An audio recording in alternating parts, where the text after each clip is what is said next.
I'd had another dream about her. I saw her, I grabbed her hand. I thought I'm going to wake up as soon as I touch her. So I just grabbed her and hugged the hell out of her. And then she just assured me that, it's okay. I'm okay. Then it popped in my head. I was like, that's right. You're in heaven. So how is heaven?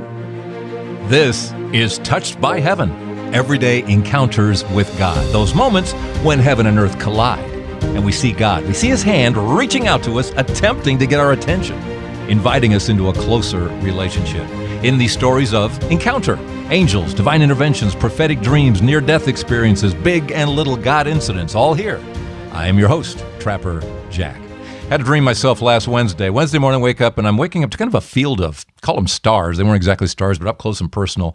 And it was more visiony than dreamish, but it was kind of heavenly. I don't know whether they represented angels or I don't know, but it was very cool. I've seen it before, and then it just faded away and was replaced by seeing this decaying, brownish, grayish skull. But then, the bad guys get into dreams too, right?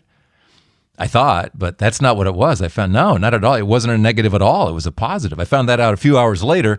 I was happening to listen to a homily by a priest talking about how in early Christian art, often the artist would paint in the picture a skull.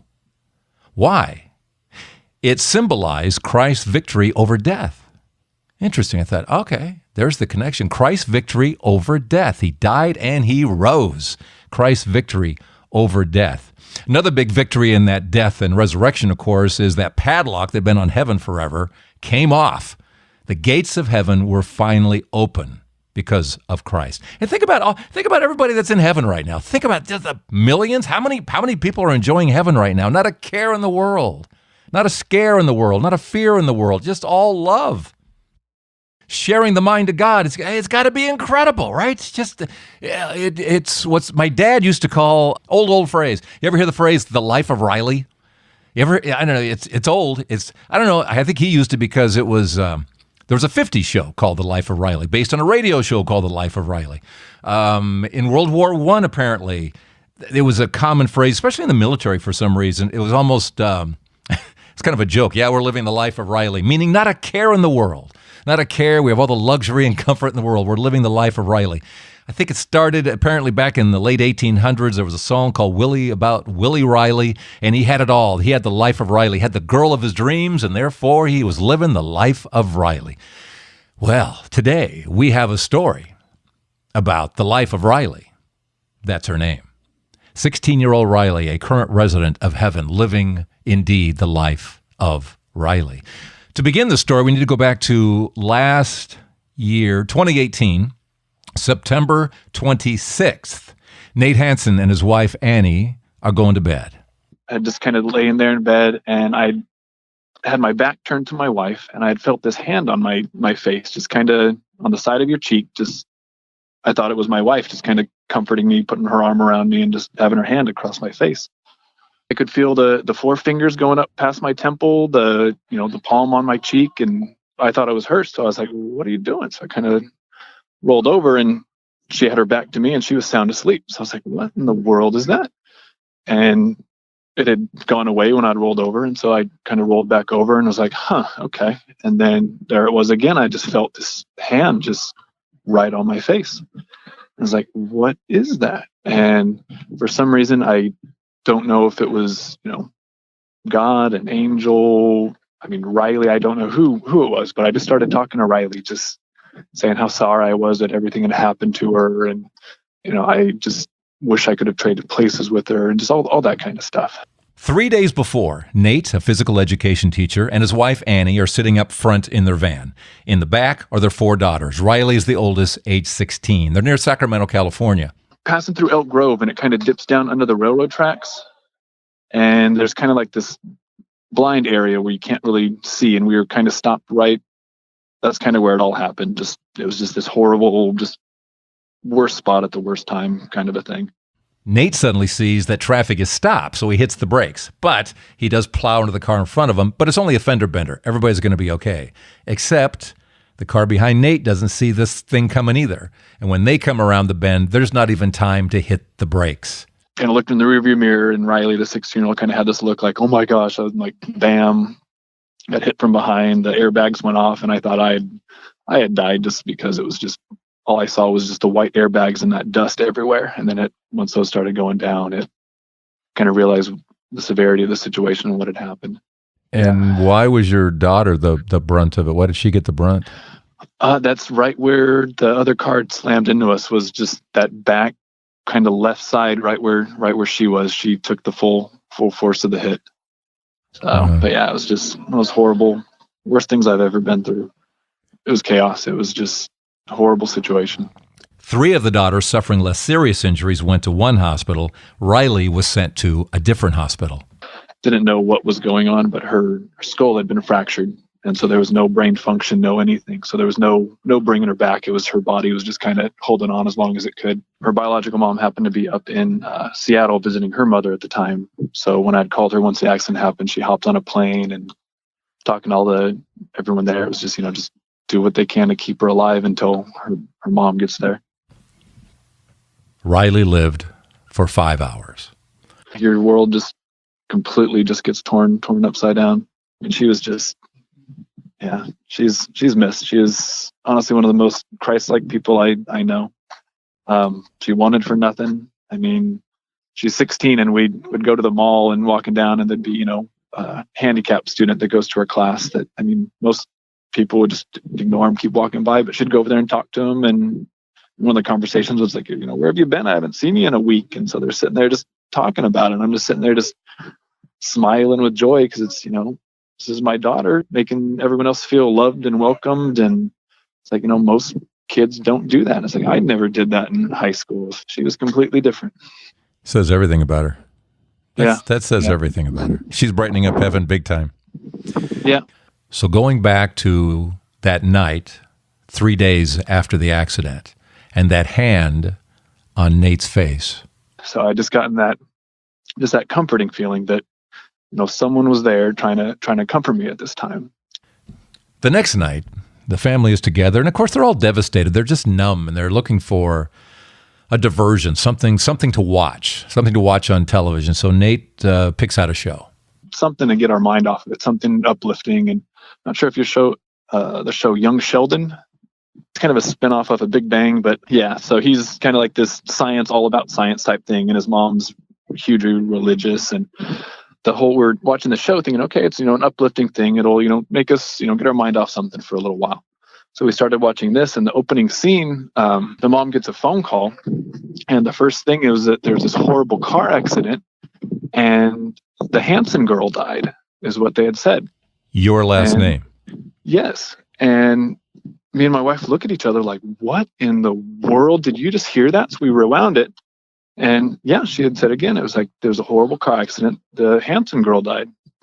And it was like, oh gosh, okay, can we watch this? And it's like, no, it's, it's a good show. Let's just push through. Hopefully it'll keep going. Oh, you just gave me the chills. I got the chills. I still got them. Oh, it gets better.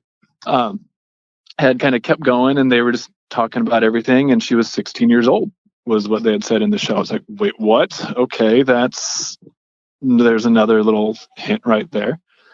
And, throughout all this, we'd kind of gone to her service. There was this one church that she had really liked. The pastor's name was Pastor Jeff that we'd been talking to the last few days. And in the show, she calls her pastor, which is Pastor Jeff. What? It's like, okay, yeah, there's another one. Where's this coming from? And then we had a cousin pass away about 3-4 years prior. And I had just talking to his dad, and one of the things he said was, people keep saying that, he's in a better place, but, the best place for him is at home with us. It's like in our arms, there's no better place for him. And in the show, the mom was trying to write a letter, to the mom saying, he's in a better place. And she's like, and I couldn't do it because, she had said exactly what our cousin or our uncle had said about our cousin who had passed, that there's no better place other than, in our arms. And just the whole end of the show, the whole message of it was that we got was this young Sheldon or whatever, who's just total science based. It was sitting there talking to his mom, and it was something about, something about gravity. Like if gravity were a little bit stronger, a little bit, less, would all either be, the whole universe would be out of thing. So there's got to be some God or someone that created it to make it exactly that thing. And so the whole message was, there's all this horrible stuff, but there has to be a God out there, kind of a thing.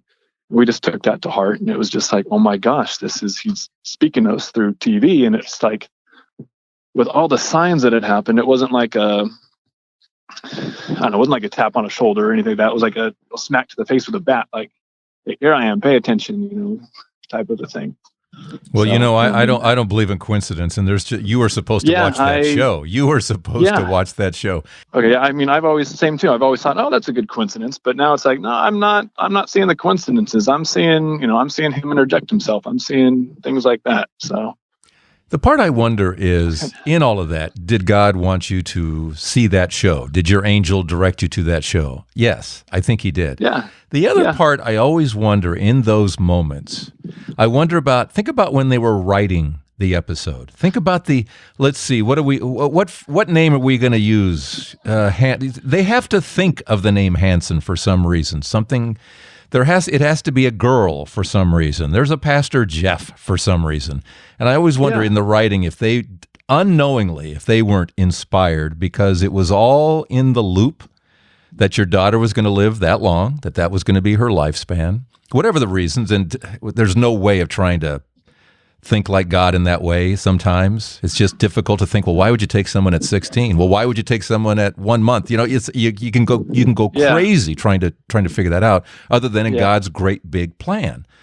Yeah. But I go through the creation of that show, and in that process, was that show created for you?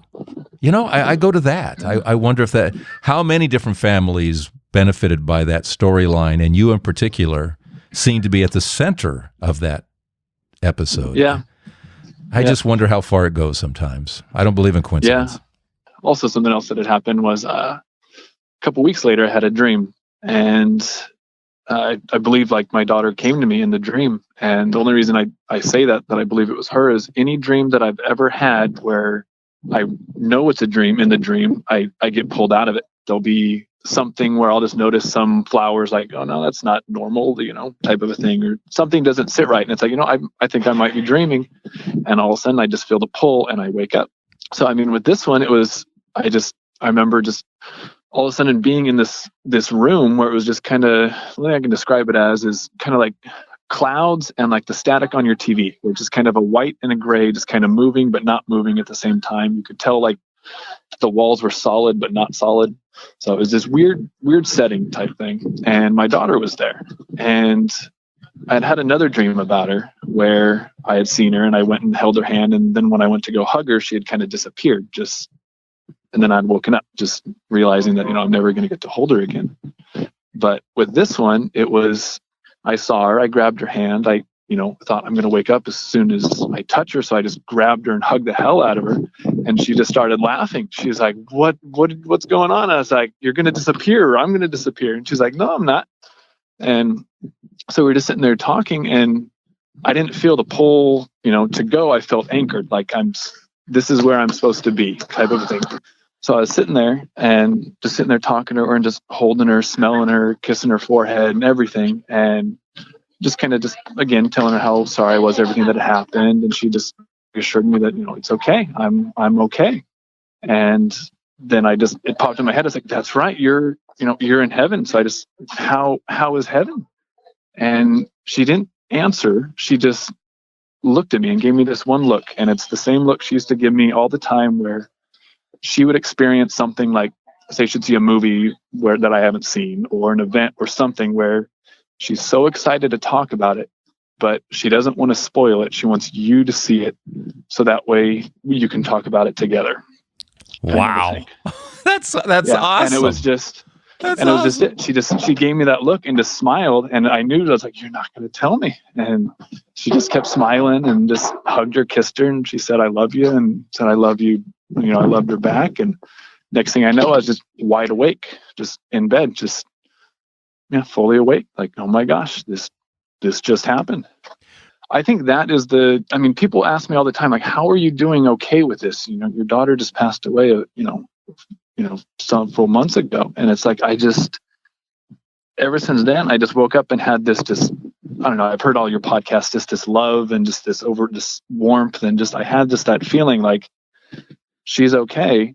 It's like you'll be there and you'll get to experience this with her at some point when it's your turn. It's just not your turn yet, kind of a thing. So I love how you described how she looked at you with that. I can't tell you. You got to see this. I can't tell you. Yeah, and it was just one of those things. It was just that look she gave me. It was just, I can't wait to talk to you about this, but I'm not spoiling any of it for you. So that is awesome. Yeah, and I told my wife that whole story, and she just had chills. And she said she was reading in a book called Imagine Heaven, which I started reading a couple weeks ago. And she said there's just a lot of stories similar to that. What's your faith upbringing? What's your background? Oh, raised Catholic, did catechism, Sunday school, all that fun stuff back in the day, but just kind of never really felt at home there with the Catholic service. And in high school, I even dated a pastor's daughter at a Baptist church and went there for 3 years with them, and we had kind of split up, and just I kind of always had like an arm's length away with Jesus and God and that type of stuff. And it, like I said, it took losing Riley for me to just put my arm down, saying okay, little ways away, to open him up, saying come here and embrace me, kind of a thing. There's part of you that's got to feel like you're just kind of being introduced to him for the first time in a way. Yeah, I mean, I always feel like he's always been there, but it's just I've heard it, but I've heard the call, but I've just never picked up the phone coming to the thing. I've just always kind of been like, oh, I'm busy, I'll get to it later. But it's weird when it clicks. We're talking about it too. It just different times for everyone. It just clicks, and it all makes sense. Now daily, it's like I'm praying and all that stuff. And we had, then we had found the one where we're at now, where with Pastor Jeff, the one that my daughter had really liked, and we started going there. And it's just open arms with everybody there, and it's just nice, completely different experience than we've ever had anywhere else with religion. And every Sunday we're going. I joined a men's group there that we meet Tuesday nights, and it's kind of the last few months it's kind of just, obviously our world's been kind of flipped upside down, but just kind of just seeking him's just helped tremendously. Just tremendously. How beautiful. Pastor Jeff, television and in reality. I love that. Yeah, girls too. They're loving their little Sunday school classes that they do, and they're excited to talk about them afterwards. And what do people need to know? I'm sure people ask you that. What do people need to know? Because they're kind of looking at you like, as you said, how are you getting through this? I don't know. I feel like kind of not acceptance, because it's hard to accept that your daughter's not here anymore. But I just accepted that she's there, she's in a better place, and we'll see her eventually. Some other people I know though that really very close to her, they're still stuck in the anger phase and just hating the world and just hating life right now. And it's understandable, and it's just pray for them, do what you can to help them. And it's just everybody's different, every situation's different. As I was producing this, I sent a text to Nate saying, hey, anything happened since we talked, which was a couple of weeks back? Any new experiences? And he went, yeah, today. Kind of involved my wife and a couple of her coworkers. My wife, she recently started a new job. Got a new law firm she started up. But there's one woman there that she works with, and today's Sunday, Friday night. I guess Riley visited her in a dream, and just wanted to pass along a message to Annie. And in the dream, Riley was standing there and holding a book and something else in her hand that was kind of like this reddish thing that she couldn't tell what it was. We were kind of talking about it after the whole conversation, and kind of came to the conclusion that the little reddish thing that she was holding were when she was younger, she had these little red orange glasses that were kind of like her signature look type of a thing, that she was sitting there holding them because she doesn't need them anymore. She's up there in heaven, so her eyes are perfect. So she just kind of had those, and in her other hand she was holding a book. And the lady didn't know what the book was or anything what it was, but she just Riley had kind of held it out towards her, like look at this, and kind of opened it up, and the lady was telling my wife, when it said like Genesis, something like that. And my wife's like, well, Genesis, it's the Bible, the first, story of creation. It's Genesis. And in the dream, her vision, she's telling her, I'm leaving, signs for Annie, but she's not getting them. I need you to deliver, a message for her so that, she can, begin her new life. And, me and my wife are sitting there like, well, what the heck do you mean begin your new life? You just started a new job. You're kind of, new life is kind of starting already and things like that. So we just had no idea about what she was talking about. So she had kind of taken her into a room where the lady believed that it was her bedroom. And she said, there's, it was hardwood floors. It's like, does Riley's room have hardwood floors? And hers is the only room in our house, or the only bedroom in our house that has hardwood floors. So I was like, yeah, she has hardwood floors in there. And Riley kind of walked her over towards the bed and said, look. It's like kind of like pointed towards the floor. Like there's water, but nothing's wet. And she kind of asked her, I was like, wait, what? And it was not making any sense to her. And it was like, there's water everywhere, but nothing is wet. And the lady's like, I have no idea what you're talking about, what this means. And it was, well, tell them that, and they'll know it's from me, that, that this is really me. It was like, oh my God, it was just kind of hit me like a brick. Because under her bed, there was, I forgot the number that I counted, 20 some odd, just like empty water bottles that had maybe like a little swig, little swallow, just kind of like left them there from her, just like over, the last few months or so, just kind of throwing them under there. And that just took us back because, under her bed, there was water everywhere, but nothing was wet. They were all in, there was water a little bit in the water bottles. And it was covered. It was just dust bunnies and water bottles were the only thing that were under her bed. So it was just water is everywhere, but nothing is wet. And it was like, oh my gosh, it's like we hadn't really told anybody that. So it's like no one else would know that there were all these water bottles under her bed other than Riley. It's like, this has to be her. So, and that's where she was pointing.